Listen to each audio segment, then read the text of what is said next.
dámy, páni, vážení, všetci milí prítomní ľudia, ťažko sa mi hovorí, lebo od 96.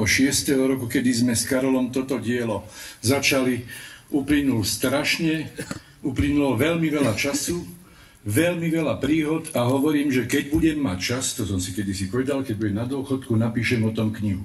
Lebo to by na knihu vydalo a pán poslanec Miško Bartek vie, že to tak je, lebo my sme boli veľmi často na takýchto debatách. Pamätník vidíte, že vlastne k Jozefovi Miloslavovi Hurbanovi v 96. to začalo, keď sme prišli za pánom predsedom Národnej rady, pánom Gašparovičom vtedy, som si to vybavil, lebo šéfka protokolu bola z Trenčíne, Lívia sa volala. Lívia, môžeš nám vybaviť? Prišli by sme s Karlom. Áno, prišli sme za pánom predsedom. Pán predseda, chceli by sme spraviť pamätník Jozefa Miloslava Hurbana, prvého predsedu Slovenskej národnej rady. On sa tak obzeral na tú Líviu, ale veď ja som prvý predseda. Potom sme si to tak vyjasnili, lebo tam bola zlá asi z našej strany ten úvod. A keď sme tú maketu vlastne odkrývali, tak prišla z Matice Slovenskej všetci predstavitelia Národnej rady. To tu bolo krásne, fotodokumentáciu mám so sebou, ja som zobral všetko. A potom sa tu každých 10 rokov vystriedali páni prezidenti, Rúdko Šuster, teda tak si ho dovolím pomen, my sme si týkali dokonca aj na takejto báze. No a potom vlastne pán prezident Kováč, všetci sa tu vystriedali a som veľmi rád, že Jozef Miloslav Urban sa dožil tohto pamätníka. Celý jeho život bol takýmto meandrom, ktorý sme tu zobrazili, až do zdarného finále.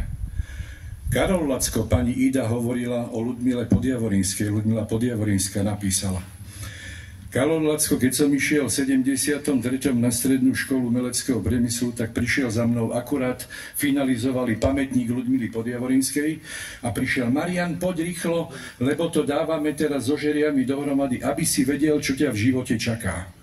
A jaký je ten kruh života zaujímavý. Nakoniec tam sme začínali a tu sme skončili. A Karol Lacko, ktorý je už 16 alebo 17 rokov, na pravde Božej, ten sa toho nedožil, ale hovorím za neho.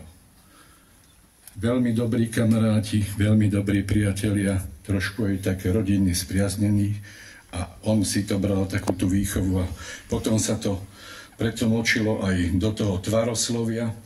Bol to vynikajúci sochár európskej úrovne, nositeľ viacerých ocenení, v tej dobe veľmi významných a teraz takisto, len hovorím, že tá pamäť národa je trošku taká ako na motýlych krídlach. Ja tu vidím svoje vnúčence a moja mama vždy, keď spomínala, odhalovali dosku koncom 20. rokoch, vlastne pamätnú dosku na rodnom dome alebo na mieste, kde stál rodný dom, a ona mala toľko, čo moje vnúčence, a celý život spomínala. So všetkými, s tetou Dvoranovou, so Zuzkou Janíkovou, s tetou Šatkovskou, celá taká v parku sedávali starí Beckovia, hovorím, pamäť Beckova, a rozprávali. A toto je to, čo vidíme, ale my musíme počúvať to, čo cítime. A to nám trošku tak chýba, aby sme obohatili aj ten svoj obsah múdrosťou, láskou. Keď sa prejdete po Beckove, chodte okolo domu, kde stál rodný dom, okolo miesta, kde stál rodný dom Ladislava Medňanského, významného európskeho maliara. Idete okolo domu, kde stál vlastne, kde sa narodil doktor Jan Ambro. Teraz v pondelok bol film o Ignácovi Semmelweisovi, ktorého vlastne Jan Ambro bol žiak a založil na Zochovej prvú kliniku, ženskú kliniku, teda pôrodnú kliniku a školu pre pôrodné baby sa v tom vtedy teraz hovorilo. Vtedy. Tuto nedaleko tu sme spravili takú cestičku a keď pôjdete nakoniec, prídete k rodnému domu Dionýza Štúra.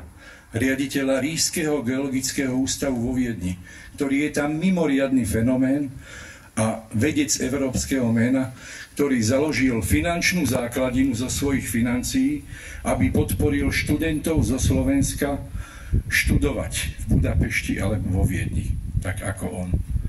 A hovorím, zasa vrátim k tomu meandru, presne tým meandrom sa dostaneme k tomu, tej kompozícii Karola Lacku, a vždy, keď sme nad tým, že Karola, prečo takýto tvar? No vieš, to je ako keď Sládkovič písal o splave a o hrade, o Beckove.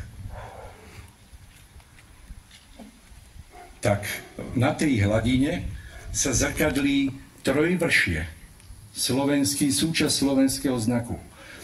A toto je ako to zrkadliaci sa na hladine. A tak sme sa k tomu, tej kompozícii dostali, čiže má to také špecifika. Ja hovorím, je to nadlho, lebo tých spomienok je veľa a času málo. Ale hovorím tie osobné veci, že dávať to do tých detí, tak ako to dávali tie naše mamy nám, ktoré zažili ako 10-12 ročné tú pamätnú dosku a osadenie, tak tieto malé deti, aby na to spomínali o pár rokov, že detko, ale bolo to krásne. A to je náš záväzok voči ďalšej generácie. Ďakujem vám a prepáčte sa trošku do tie emócie.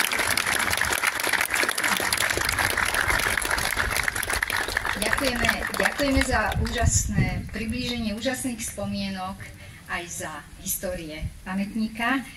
No a v tejto chvíli už nastupuje samotný akt odhalenia, o ktorý poprosím pána predsedu Národnej rady Slovenskej republiky a starostu obce Beckov.